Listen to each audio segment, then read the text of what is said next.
celular, procure não conversar, procure não transitar sem nenhum propósito, porque nós cremos que Deus tem uma palavra para os nossos corações. Amém, irmãos? Amém. Você pode aplaudir o Senhor Jesus pela vida do pastor Wesley?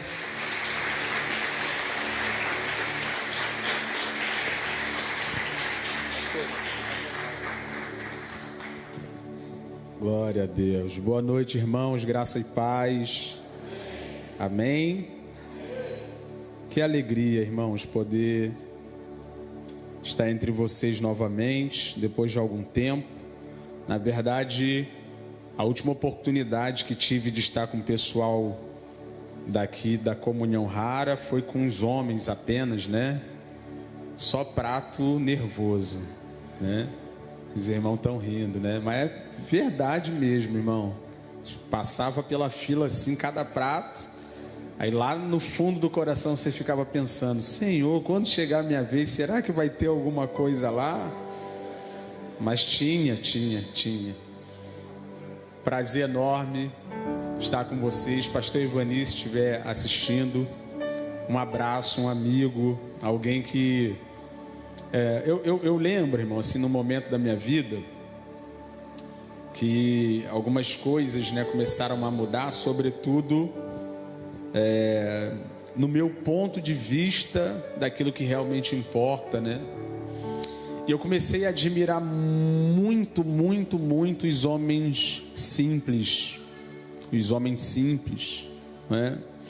Você, quando é jovem, se admira muito os homens extraordinários, aqueles que voam, né? Uma capa vermelha e uma roupa azul, os super-homens. Mas depois que eu comecei a me aproximar da maturidade e me tornar cada vez mais responsável pela minha própria vida e pela vida de outros, eu descobri o quão difícil é ser um homem simples. Homem simples, que acorda cedo, vai trabalhar e não chega atrasado no trabalho, porque tem um compromisso com a empresa e também com sua família.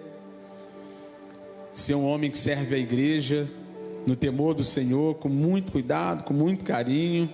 Não um homem que tenha uma palavra que faz com que você fique impressionado, mas um homem que mantém aqui na igreja um testemunho de quem ninguém tem nada para falar.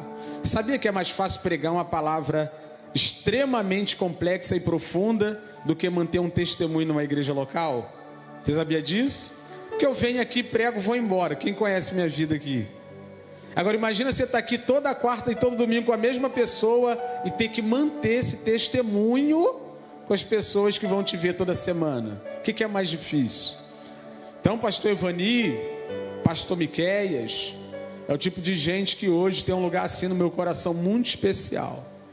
São homens simples, que amam Jesus de verdade, que honram suas famílias. Vocês não conhecem a família do pastor Ivani, a família do pastor Miqueias, dos outros pastores aqui da igreja? Então, é isso que eu admiro. Então fica aqui meu abraço apertado, carinhoso ao pastor Ivani e a você também, Miqueias. Não é só porque você parece comigo, mas é porque você realmente tem um lugar especial no meu coração. Amém? Tamo junto. Você é meu amigo. Você é meu amigo. Me faço acompanhado do Almir. Almir é um jovem, está caminhando com a gente lá na igreja também. Hoje é um dos pregadores lá da igreja. Eu tenho certeza absoluta que ele vai se tornar um pregador melhor do que eu, irmão. Tenho certeza absoluta que ele vai me superar em muita coisa. E o que eu tenho feito é tentado ajudar ele, ficar firme, seguir no caminho correto, para que ele não se torne apenas um pregador muito bom, mas um homem de Deus, descrito aqui nas minhas primeiras palavras. Amém? Diz ele que vai pagar alguma coisa para mim quando acabar o culto, né? Não pagar, não vem mais. Amém? Tome sua Bíblia, por gentileza, Gênesis capítulo 3. Gênesis capítulo 3.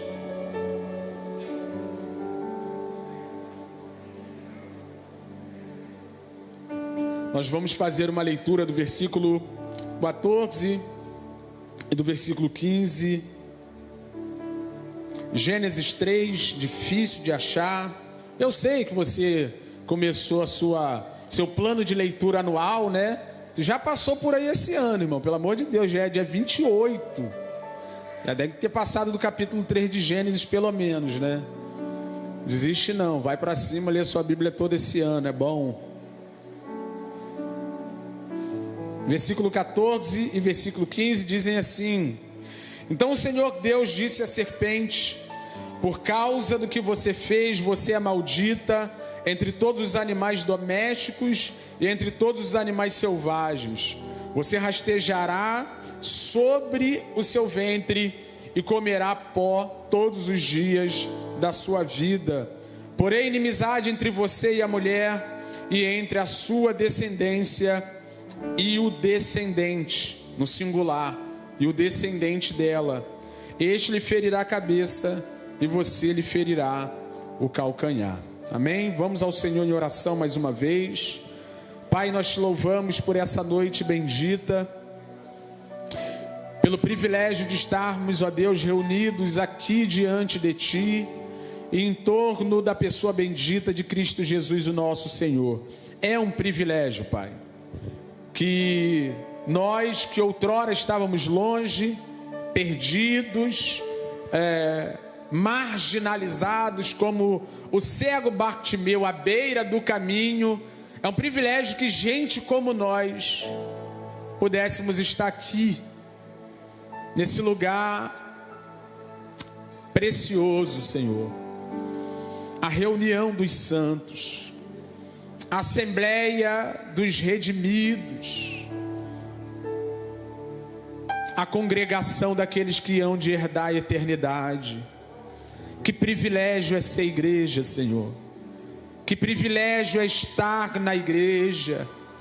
Que privilégio é podermos levantar as nossas mãos sem nenhum impedimento e dizermos glória a Deus, e dizermos aleluia, e dizermos bendito seja o nome do Senhor. É a prova que de diferente daqueles que ainda estão perdidos, nós tivemos os nossos olhos abertos, as nossas mentes iluminadas, e ainda que pareça ser loucura para o mundo, para nós é um grande privilégio, Senhor.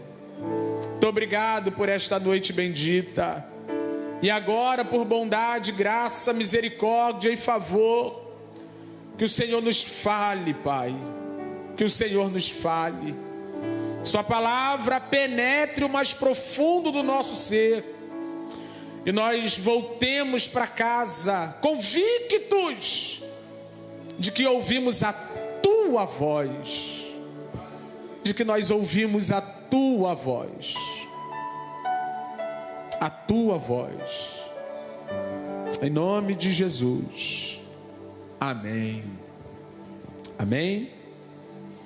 Eu fiz a leitura aqui de 2 versículos no capítulo 3 de Gênesis, mas eu vou, diferente do que é de costume, eu vou dar uma passada pelos 3 capítulos, ou pelo menos por alguns versículos, alguns trechos dos 3 capítulos, para nós pensarmos hoje aqui alguma coisa sobre como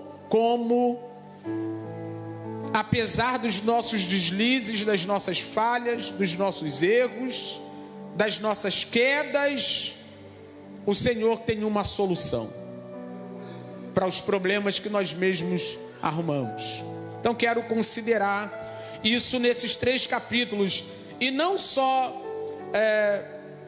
por essa consideração propriamente dita, mas eu quero confessar aos irmãos que eu tenho um apego muito especial pelos 3 primeiros capítulos da Bíblia: Gênesis 1, Gênesis 2 e Gênesis 3. E por que eu tenho um apego a esses 3 capítulos da Bíblia aqui? Porque é a partir destes 3 capítulos que nós conseguimos compreender a vida do jeito que ela é.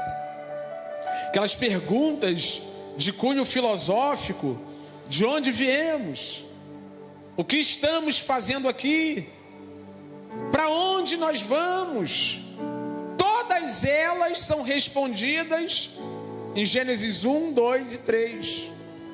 É nesse bloco das Escrituras que nós entendemos de maneira muito clara como que Deus criou todas as coisas, ou o fato de que foi Deus que criou todas as coisas. Nós entendemos nesses 3 capítulos os propósitos que Deus estabeleceu para o homem. Nós vamos falar um pouco sobre isso aqui. E quando eu digo homem, neste momento eu estou falando para a humanidade de modo geral. Nós entendemos aqui o porquê que o mundo está perdido, afastado de Deus, longe de Deus. E nós entendemos aqui qual é a única solução para esse afastamento dos seres humanos, da pessoa bendita do seu Criador. Amém? Então é isso que nós vamos ver aqui. Como o livro de Gênesis, no capítulo 1, 2 e 3, mostra para nós que Deus, o Criador de todas as coisas, não fez com que tudo viesse à existência a partir de um momento de tédio pessoal. Estava lá no trono da eternidade passada, olhou para o nada ou para a eternidade e simplesmente decidiu jogar todo mundo num globinho, porque se você considerar o tamanho do universo, o planeta Terra é um globinho, jogar todo mundo num globinho e ver. Não, irmão, a sua Bíblia dá razão para a vida como um todo. Explica a razão da vida, a razão de sermos, a razão de estarmos aqui, a partir de quê e por quê e para quê Deus criou todas as coisas. E você começa a ver isso quando Deus começa a criar, porque Ele, de maneira muito organizada, primeiro Ele cria os espaços, cria céu, ou os céus, cria um firmamento que separa céu de terra e mar.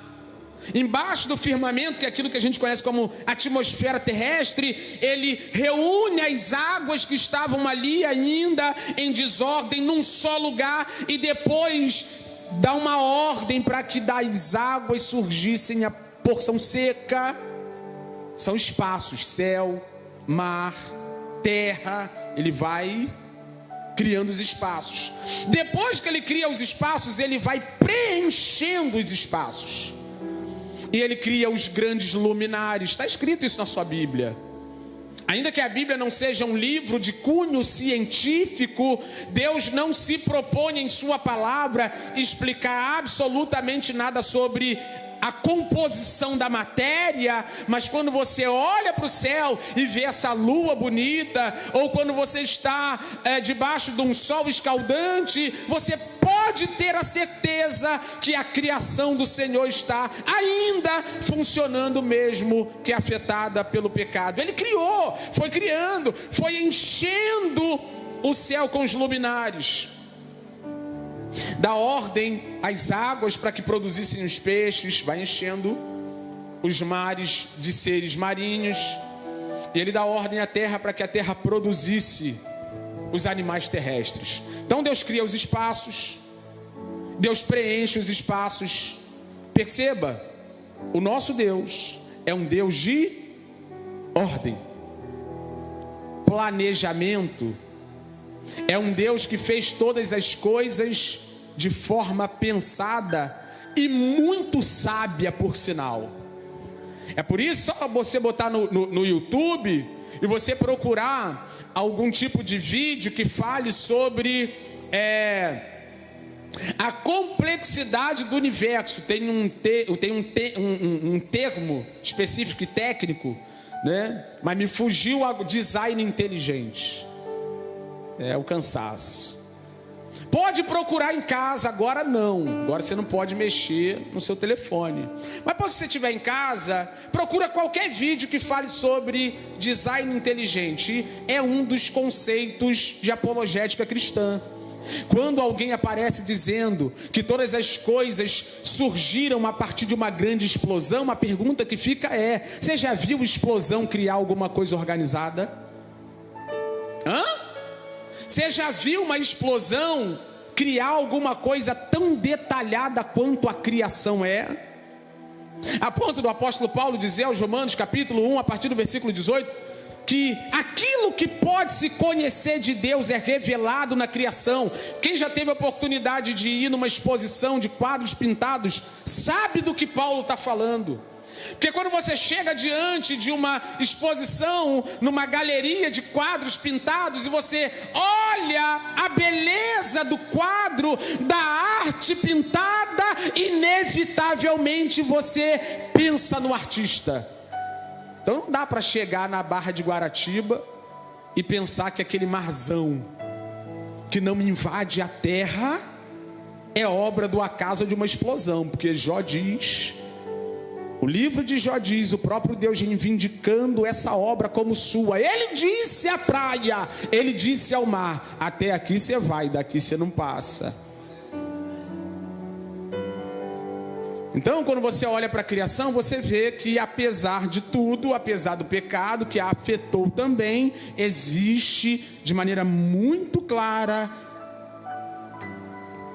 as impressões digitais do artista, do grande artista, o criador de todas as coisas na criação.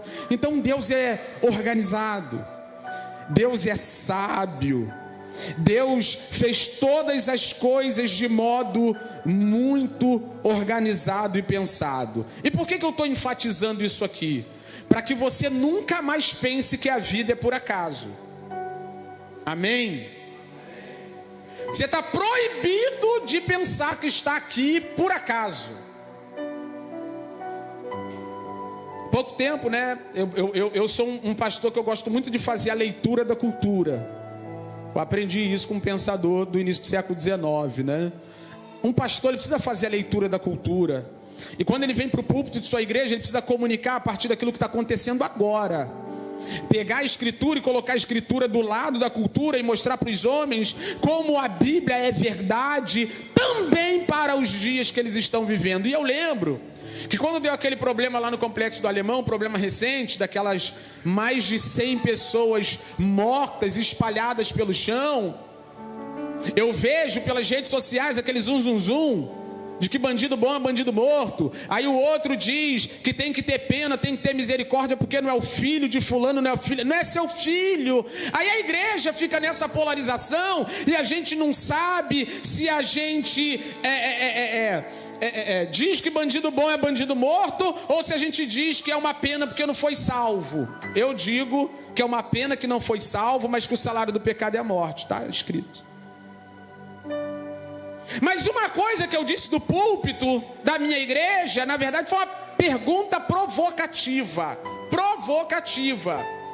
Por que nós que estamos na rede social debatendo se a operação foi boa ou não moramos no Complexo do Alemão, antes moramos em Campo Grande, paciência? Já se perguntou? Por que você não é do Complexo do Alemão?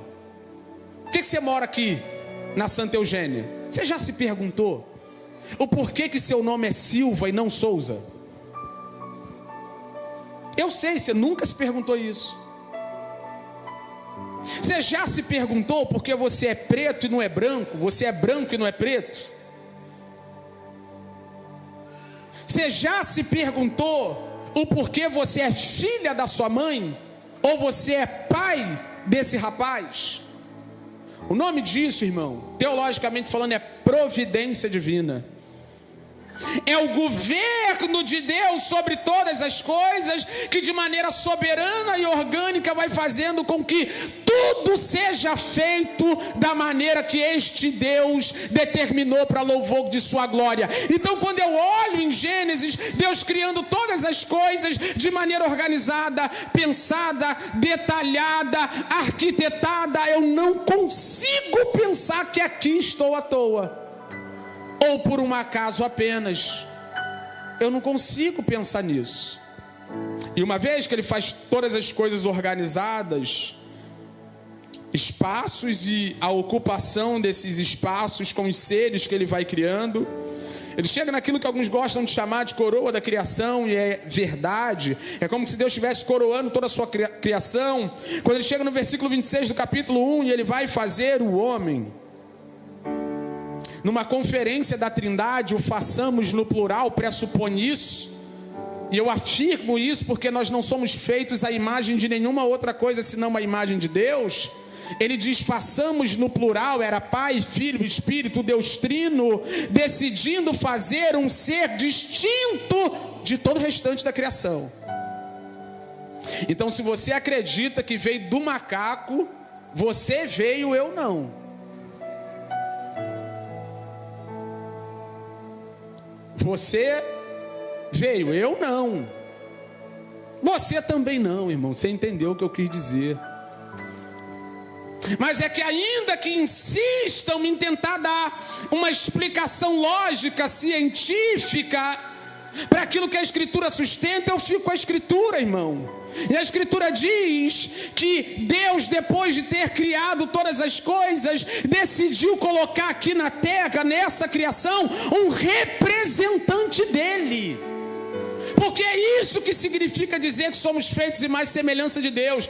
Dizer que somos imagem e semelhança de Deus, você que vem na EBD sabe do que eu vou falar agora, fala sobre essas características que Deus dividiu conosco, mas também do fato de sermos o representante dele aqui na terra. Então ele cria o homem para que o homem o representasse na terra.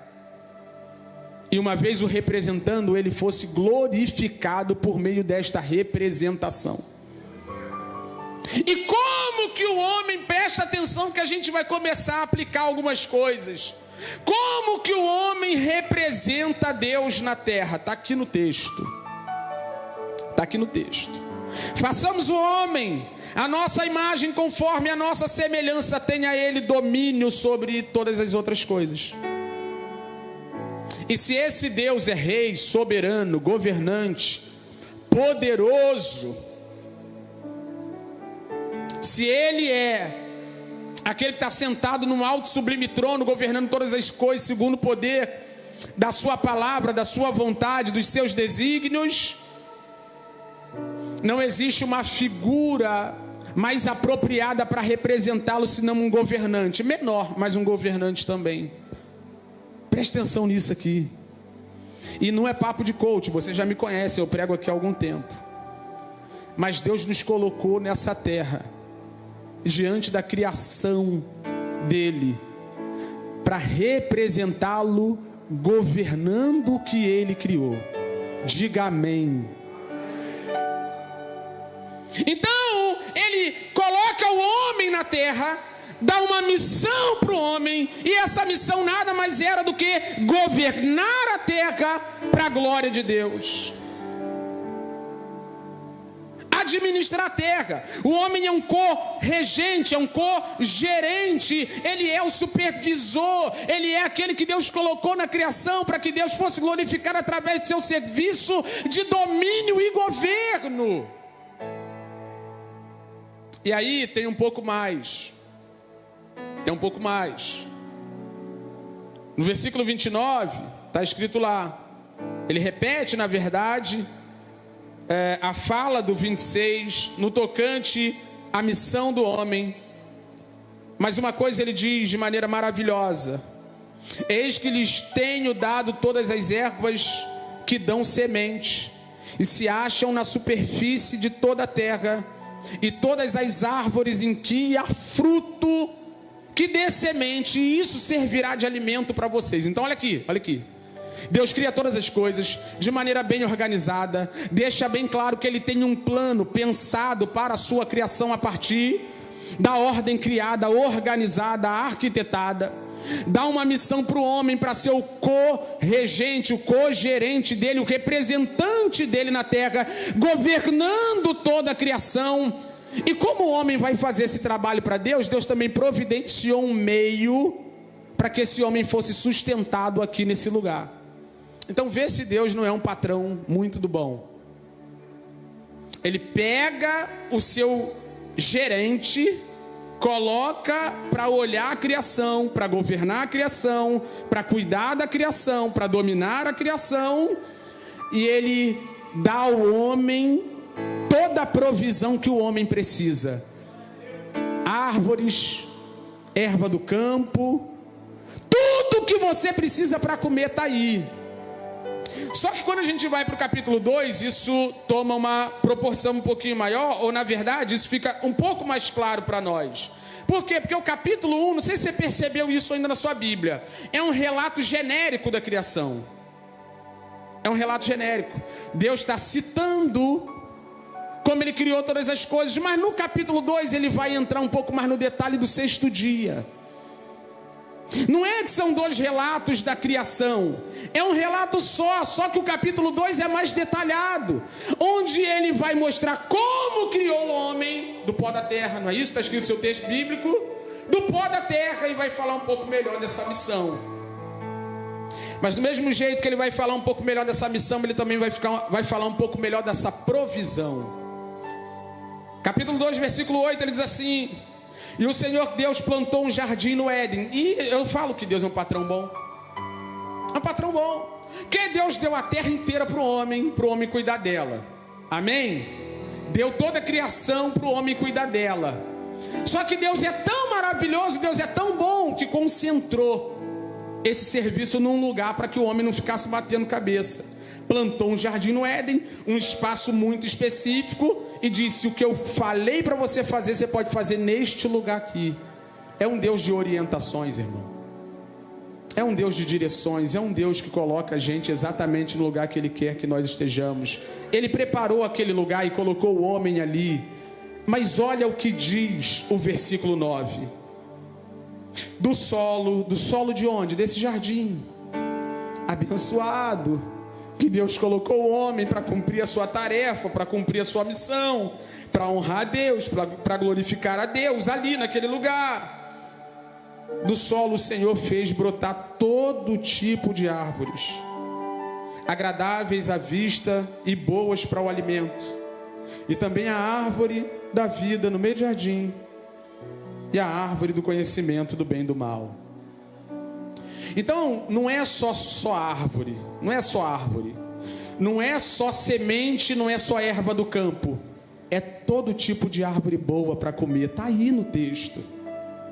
Obviamente que nós temos aqui duas árvores muito específicas, a árvore do conhecimento do bem e do mal, a árvore da vida. Mas antes de falar dessas árvores específicas, que servem a propósitos específicos da parte de Deus, uma seria a bênção eterna do homem, a outra era para colocar um limite para esse gerente, porque gerente não é dono de nada. Eu tenho uma palavra de Deus para sua vida aqui: gerente não é dono de nada. Amém? O que eu quero dizer com isso? Que Deus deu muita coisa boa na sua mão, mas você não manda nessas coisas todas. Nós somos representantes dele, nós somos gerentes dele, nós somos imagem e semelhança dele. Então é por isso, pastor, por que Deus colocou a árvore do conhecimento do bem e do mal, sabendo que o homem ia cair? Porque ele é quem manda, e ele pode dar limites a cada um de nós.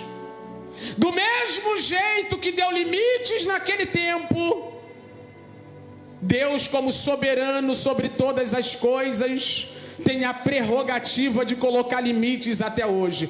Mas onde está o nosso problema? Que junto com uma árvore que era um limite, está escrito no texto, ele colocou muitas outras árvores, que era uma provisão que o homem precisava. E aqui começa o nosso problema.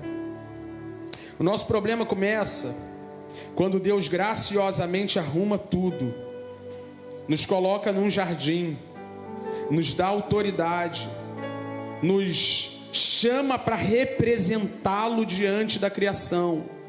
Mas não apenas nos chama para representá-lo, mas também nos enche de provisão, nos dá absolutamente tudo que precisamos para sobreviver. Mas sendo Ele soberano, coloca um limite chamado árvore do conhecimento do bem e do mal. E eu já posso adiantar que, apesar de ter muitas árvores naquele jardim, a árvore que o homem decidiu tocar era a única árvore que não podia.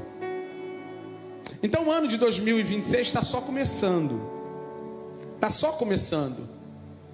E eu sou obrigado a lhe dizer agora, nesta hora, que o que não falta do seu lado, de acordo com o que está escrito aqui, de acordo com a verdade das nossas vidas, são árvores boas para a nossa provisão.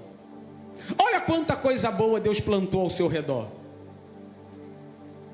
Olha quanta provisão Deus tem dado a você. Olha quantas pessoas boas para te ajudarem Deus colocou no seu caminho. Olha quantas oportunidades. Eu amo a Bíblia, porque ela fala da mesma coisa sempre. Por exemplo, quando o apóstolo Paulo vai falar aos Coríntios sobre tentação, e eu quero hoje quebrar o argumento de quem fala só da árvore do bem e do mal. É isso que eu desejo hoje. Quando Paulo vai falar sobre tentação, primeiro ele diz: não foi dada a vocês nenhuma tentação que vocês não possam suportar, mas mais do que isso, junto com a tentação ele também manda o escape. Então, junto com a árvore do bem, do conhecimento do bem e do mal, tinha maçã, tinha banana, tinha pera, tinha tudo lá, e estava na mão do homem. Eu tenho uma palavra de Deus para você aqui. De todas as árvores que Deus colocou ao seu redor, de toda a provisão que Deus fez brotar nesse lugar aonde Ele te plantou, que o Espírito de Deus te dê graça para não tocar naquilo que Ele proibiu. Você é só imagem e semelhança, você não manda na sua vida, você é só um gerente, você não é o dono do jardim. Que você olhe para a direita, olhe para a esquerda e tenha a graça de Deus para perceber quanta árvore boa Deus colocou nesse lugar. Ah, Wesley, mas vou te falar, o povo da igreja é chato pra caramba. Eu sei que de vez em quando é, mas é o povo da igreja que é a árvore boa, que vai te manter de pé, ao invés de fazer você pecar contra o seu Criador. Se Deus deixasse Adão com uma única alternativa, com a alternativa da árvore do conhecimento do bem e do mal, eu entenderia que Deus poderia ser chamado de covarde. Eu não entenderia não, mas eu estou falando em termos humanos para que você entenda. Mas quando Deus coloca uma árvore que não pode, aí coloca semente do campo, coloca erva do campo, coloca todo tipo de árvore boa. Ele vai fazendo, como diz meu filho, tem maçãzinha, tem bananinha, tinha tudo lá. Tinha tudo lá. E você não pode, numa igreja lotada como essa, estar quarta-feira, irmão, quarta-feira, meu Deus, uma igreja cheia como essa, dizer: Deus não colocou nada ao meu redor, não colocou nada ao meu lado para que eu pudesse ficar firme contra aquilo que não posso tocar. Está aí.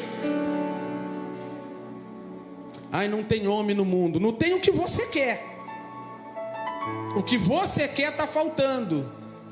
Mas tanto homem de Deus, irmão. No início, assim, você está jovem, a gente é tudo meio estranho mesmo, vai melhorando depois, vai melhorando junto.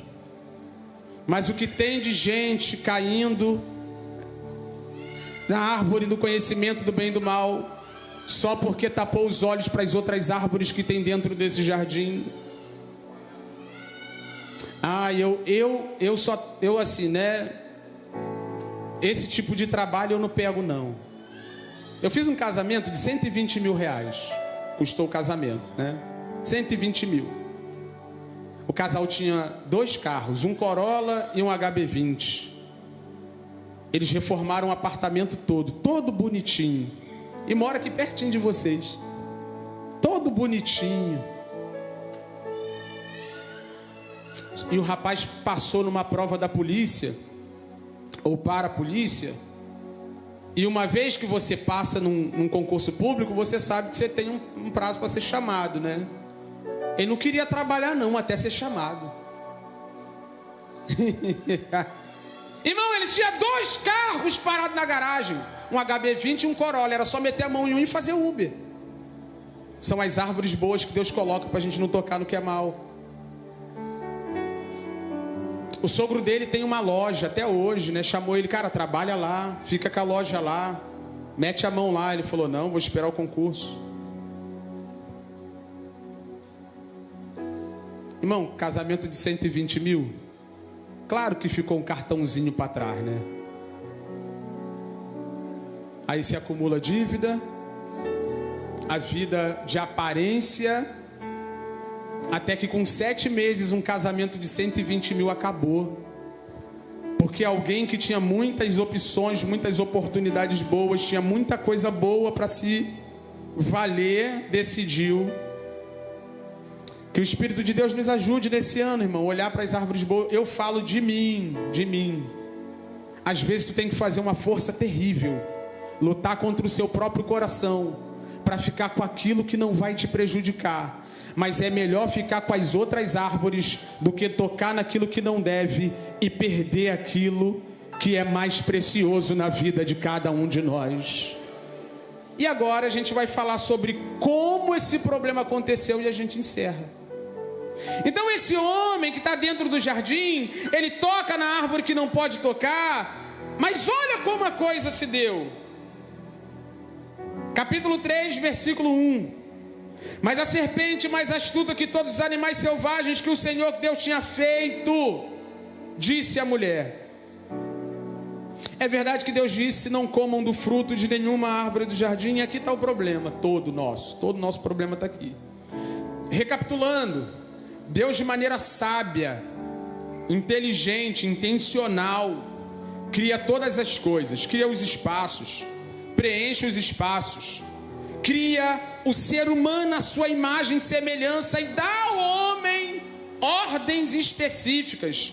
Eu vou te dar tudo isso para comer, disso aqui você não pode comer, você não toca nisso aqui. Você é meu gerente, vai governar tudo e vai me representar. Está fechado, Adão? Está fechado. Mas no capítulo 3, versículo 1, diz que uma voz diferente da voz de Deus começa a falar dentro do jardim. E a voz que começa a falar dentro do jardim é a voz da serpente. Aí você pode estar pensando agora, Wesley, o diabo, é o diabo mesmo, quem está aqui é o diabo, é Satanás. Apocalipse vai identificar a serpente aqui como o diabo, mas o texto diz que apesar de ser uma serpente falando, ainda é um animal selvagem, ainda faz parte da fauna do jardim. E lembra lá no versículo 26, 27, 28 do capítulo 1, Deus disse, façamos o homem à nossa imagem, conforme semelhança, tenha ele domínio, governo sobre todos os animais.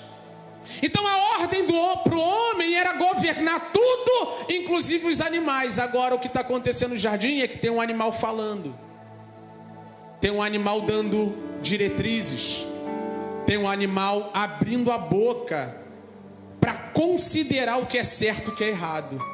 Então a primeira coisa que está aqui diante de nós é que o animal que deveria ser dominado começou a falar. O animal que deveria ser governado agora está falando, está discursando, está dizendo que é o que deixa de ser. E o nosso problema começa justamente quando tudo aquilo que deveria ser governado começa a ter voz. Guarda isso para a sua vida inteira, não é para 26 não. Quando aquilo que tinha que ser dominado começa a ter voz, os nossos problemas começam. Era só Eva ter dito, ainda que seja muito estranho que uma cobra esteja falando comigo, quem manda aqui sou eu, abaixo de Deus. eu e meu marido, ele não está aqui não. Meu marido está por aqui não. Deveria estar aqui, mas não está. Me deixou sozinha por alguma razão inexplicável, não está aqui para olhar o que está acontecendo no jardim. Mas como eu sou uma coisa só com ele, como nós somos uma carne só, você foi feita para ser dominada e não para dar pitaco aqui. Todas as vezes que aquilo que deveria ser governado começa a falar, a gente entra pelo cano. E você, de repente, não entendeu ainda o que eu quis dizer. Mas o problema do homem é justamente que o homem não consegue governar aquilo que deveria ser governado. Tiago, por exemplo, Tiago diz que quem governa a língua, que quem guarda a língua, salva o corpo inteiro. Que se tem uma pessoa sábia, não é a que fala, é a que cala. E quantos problemas a gente bota na conta da pombagira, mas é só uma mulher que falou demais? Hã? Quantos problemas a gente bota na conta do devorador? Irmão, tem gente que eu acho que tem ódio do limite do cartão, não pode ver lá. É ou não? Muita gente está enrolada financeiramente porque não domina aquilo que deveria ser dominado. E há quem diga que o problema não é dinheiro na mão, contra aqueles que acham que o crente tem que ser pobre franciscano. O problema nunca foi dinheiro na mão. O problema é dinheiro no... Porque ninguém pode servir a dois. Está vendo como o problema é uma questão de governo? Quando o dinheiro governa, você entra pelo cano, vive para ele, vive por ele, faz dele mamão. Mas que o Espírito de Deus encha você de autoridade para dizer dentro do seu jardim: serpente, aqui você não manda. Tem um Senhor nessa casa, tem um Senhor nesse espaço.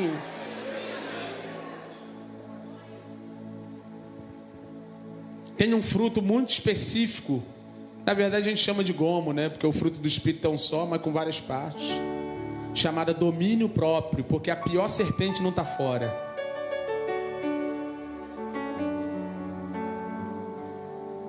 Pior serpente, irmão, que precisa ser dominada, é aquela que está aqui dentro. Enganoso é o coração e mais perverso de todas as coisas. E o seu coração fica dizendo: vai lá que você merece. Vai lá, você trabalha muito para não comer fora, não está podendo nem comer dentro de casa, que dirá pedir iFood. Não, você está rindo, mas eu estou falando de algo que está destruindo famílias. Eu estou falando de coisas que têm falido casamentos. Gente que quer viver uma vida aparente por causa do ímpeto de mostrar para as pessoas aquilo que não é.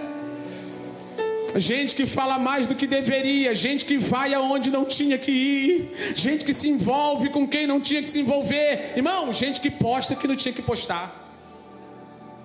Eu depois que virei pastor, tudo que pastor fala é indireta, né? Irmão, eu não posto mais nada direito. Tem coisa que eu começo a digitar, eu vou e apago. Porque se eu não controlar os meus dedos para não ferir alguém, eu nem sei se vai ser ferido, mas o povo está tão melindroso. Eu prefiro dominar o meu ímpeto de querer colocar para fora a minha opinião, dominar uma possível serpente que está no meu coração e eu ainda não detectei, do que tocar naquilo que não devo, obedecer a serpente e depois ficar de mal com Deus. Que o Espírito de Deus neste ano te dê domínio próprio, que você possa governar pelo poder do Espírito suas palavras, suas ações, seus gestos, suas atitudes. Então o problema começa aqui, mas não termina aqui. Porque olha a fala da serpente. A fala da serpente: é verdade que Deus disse, ela vai mexer com o que Deus disse. Todos os problemas da nossa vida começam quando o que deveria ser governado governa, e sempre há um choque, um confronto entre a palavra de Deus e aquilo que quer reinar em nós. É certo que Deus disse, a serpente vai deturpar o que Deus falou. Então, se você, irmão, quiser exercer domínio, governo sobre a sua vida, sobre o seu coração, sobre o seu bolso, sobre seus olhos, né? Você tem que ficar com o que Deus disse, porque o seu coração vai dizer que não é tão grave assim. Olha o que a serpente disse. É verdade que Deus disse: não comam do fruto de nenhuma árvore do jardim. Já coloca uma pilha na mulher, né? Não foi isso que Deus disse. Pelo contrário, Deus disse: come tudo, menos uma. A serpente está dizendo: ele falou para você não comer nada. Porque na boca do diabo, irmão, a vida que Deus tem para o crente sempre vai ser pior do que de fato é. Aí ele continua. A mulher respondeu: do fruto das árvores do jardim podemos comer, mas do fruto da árvore do conhecimento, no meio do jardim, Deus disse: vocês não devem comer dele, no dia que tocar vocês vão morrer. Ou seja, a mulher conhecia a palavra de Deus. Quem conhece a palavra também obedece o que não deve, irmão. A mulher sabia, mas deu ouvido àquela serpente maldita. Aí olha o que a serpente vai dizer. Então a serpente disse à mulher: é certo que vocês não morrerão. Irmão, seu coração caído, pecaminoso, perverso, maligno, que apesar de liberto do poder do pecado, o pecado ainda opera em nós, até aquele grande dia onde estaremos num corpo perfeito, incorruptível. Mas o nosso coração fica dizendo isso pra gente o tempo todo: vai lá, cara, depois tu paga direitinho. Vai lá, pode pegar, depois tu dá um jeito. Não posta, ninguém tem nada a ver com a tua vida não, a rede social é tua. Aí depois fica sem amigo, fala que o povo abandonou. Não é não, cara, é que você não se controla.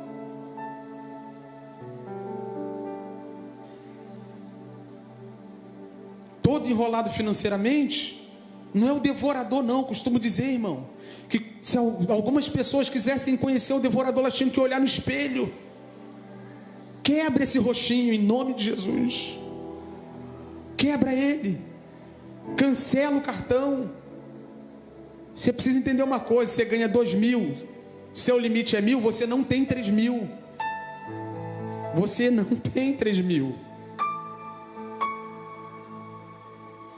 Tá vendo como é que, diferente do que muita gente pensa, a vida cristã não é só pregar, não é só cantar, não é só sapatear, mas é simplesmente obedecer o que já se sabe, dizer não para quem não deveria estar falando no jardim. Dentro daquela casa, a serpente vai ter a boca fechada para a glória de Deus. No seio da sua família, no seu casamento, na criação dos seus irmãos, essa aqui é forte. Um dos piores problemas que eu tenho tido como pastor é ter que conversar com as mães mais novas, que toda blogueira hoje sabe sobre maternidade, só a Bíblia que não, né? Aí fica me atormentando: pastor, como é que eu corrijo meu filho? Meu Deus! Não, é porque eu estava vendo um negócio no Instagram, e se eu alisar a cabeça do meu filho um pouco mais forte, ele vai ficar traumatizado. Então deixa, irmão, então deixa, né? Deixa, pô, né? Provérbios aqui diz: criança que não tem disciplina é vergonha para o pai e para a mãe. Que quem aparta a vara da correção da criança não a ama. Que nós devemos nos submeter à disciplina dos nossos pais, porque a disciplina nada mais é, irmão, do que uma maneira de amar. Só que a blogueira sabe mais, a blogueira sabe mais do que a escritura. Irmão, sai desse Instagram, vai ler Bíblia, irmão. Vai ler a Bíblia, irmã. Vai para o santo texto, já sabe o que Deus falou. Quando a serpente pergunta, a Eva reproduz. Deus disse assim e assim. Você é de EBD, você é de Bíblia, você é de culto. Larga o que a serpente está falando para lá. Aí,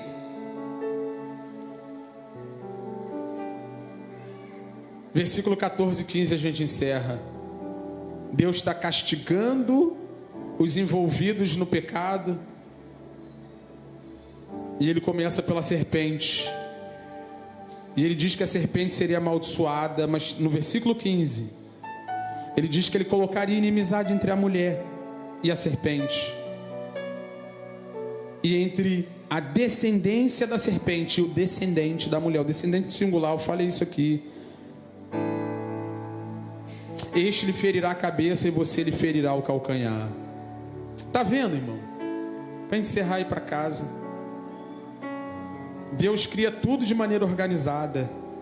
Deus estabelece propósitos, dá missão para o homem, coloca o homem como gerente no jardim, coloca o homem como governante sobre todas as coisas. O homem cai, o homem vacila, o homem desobedece a palavra de Deus, dando ouvido àquilo que não deveria nem estar falando.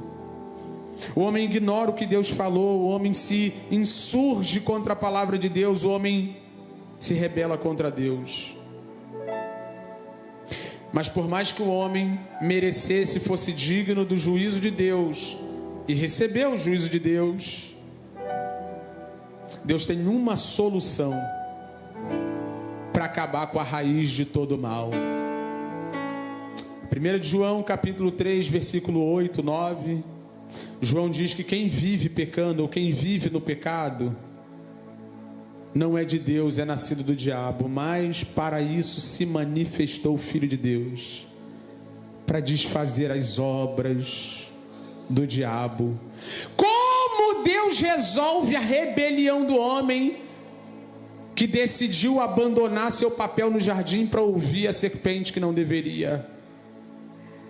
Enviando Jesus Cristo, nosso Senhor. Aí você está pensando aqui agora, Wesley, ainda há pouco você estava falando de gastar dinheiro com consciência, ainda há pouco você estava falando de se comportar dentro de casa de maneira equilibrada e sóbria para não dar problema no casamento. O que Jesus tem a ver com isso? O que esse descendente da mulher que vai pisar a cabeça da serpente tem a ver com o comportamento?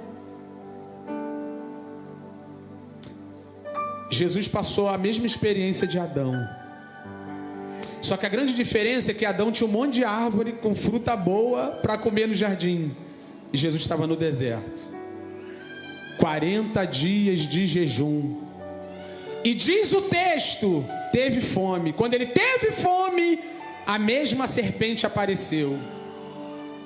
Se tu és filho de Deus, se tu és filho de Deus, se tu és filho de Deus, ele vai embora, Satanás.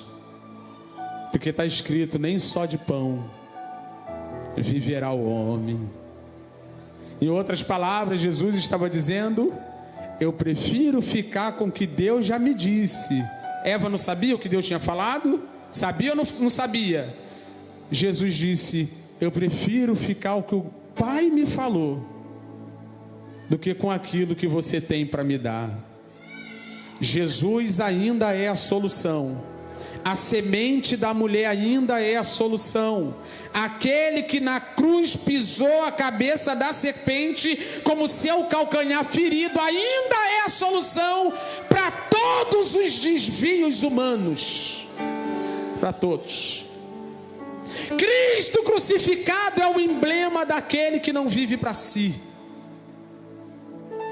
que não dá vazão à voz do seu próprio coração, que não se sujeita à voz do tentador no deserto, mas que cumpre a vontade do seu Pai, e que recebe dele e somente dele aquilo que nós em Adão perdemos no jardim. Ao terceiro dia ele ressuscita, e está escrito em Apocalipse que aquele que vencer, ele dará direito à árvore, a árvore que ficou esquecida, que ficou para trás, o prêmio da obediência que Adão descartou. Eu quero orar com você, se coloque de pé.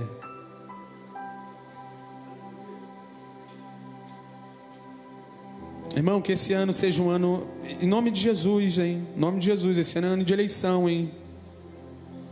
Tá? Em nome de Jesus, hein? Se o ímpeto de ficar batendo boca em rede social por causa de político for maior do que o desejo de ficar em paz com o irmão, a serpente já dominou tua vida. Coração vaidoso, extremamente corrupto, caído, perverso, prefere briga do que a glória de Deus. Irmão, toda vez que tu vê uma postagem, tu quiser comentar, vai beber um copo d'água, irmão. Irmão, crente tem que ter domínio próprio. Crente tem que ter domínio das suas emoções. Crente tem que ter domínio do seu dinheiro. Crente tem que ter domínio da sua língua. Crente tem que ter domínio das suas atitudes, das suas ações. Um dia eu estava conversando com um jovem, um crentezinho, né? Fez umas maluquices lá. Eu falei, varão, tu não vigiou nada. Ele falou, ih, pastor, quando eu vi já foi. Irmão, quando eu vi já foi. Quando eu vi já foi. Irmão, tem coisa que quando tu vê já foi e nunca mais volta. Tem problema que a gente arruma para a vida que nunca mais a gente ajusta. Mas para isso se manifestou o Filho de Deus, a semente da mulher, o Filho do homem, aquele que pisou a cabeça da serpente. Irmão, Jesus, o Cordeiro de Deus, o homem, Deus, o Deus homem, o nosso campeão, o nosso vencedor, nesse ano de 2026 vai te ensinar a dizer não para o pecado, a dizer não para a pedra transformada em pão, a dizer não aos reinos desse mundo. Jesus era o homem dos nãos para a glória de Deus. Come desse fruto, não vou comer. Toca nessa árvore, não vou tocar. E eu vou terminar como o meu Cristo terminou. Arreda de Satanás, nesse jardim ainda tem um Senhor.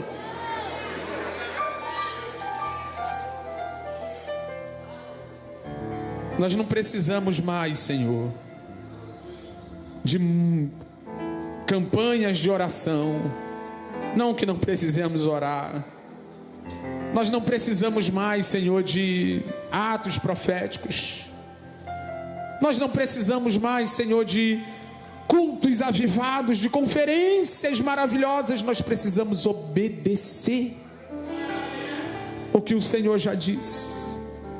Cumprir o nosso papel nesse jardim que o Senhor nos colocou. Dominar aquilo que o Senhor colocou nas nossas mãos. E não sermos dominados por aquilo que deveríamos dominar. Eu oro pela minha língua, Senhor. Eu oro pelos meus olhos, Senhor. Eu oro pelos meus ouvidos. Eu oro pelo desejo de consumir, de gastar à toa. Eu oro contra a preguiça de fazer comida e comprar quentinha toda hora. Eu oro, Senhor, para que eu não queira ser aceito por todo mundo e ser bem visto em rede social, a ponto de ficar entrando em conversas inapropriadas, em intriga, em confusão, em briga, tumultuando muito mais do que pacificando. Eu oro, Senhor, para que eu não ande por caminhos que a serpente tem me sugerido. Eu oro para que, a exemplo de Cristo, eu consiga dizer não. Eu oro para que esse irmão, para que essa irmã, cheia do poder do Espírito Santo, olhe nos olhos da serpente e diga: arreda de Satanás, porque na minha vida já existe um Senhor. Espírito Santo, que nós tenhamos domínio próprio. E sem sombra de dúvida, muitos problemas da nossa vida serão evitados. Sem sombra de dúvida, muitas dificuldades que passamos no ano anterior, não passaremos nesse ano. Só por obedecermos a sua palavra e dizermos não à serpente em nosso coração. Em nome de Jesus. Amém. Você pode aplaudir o Senhor bem forte?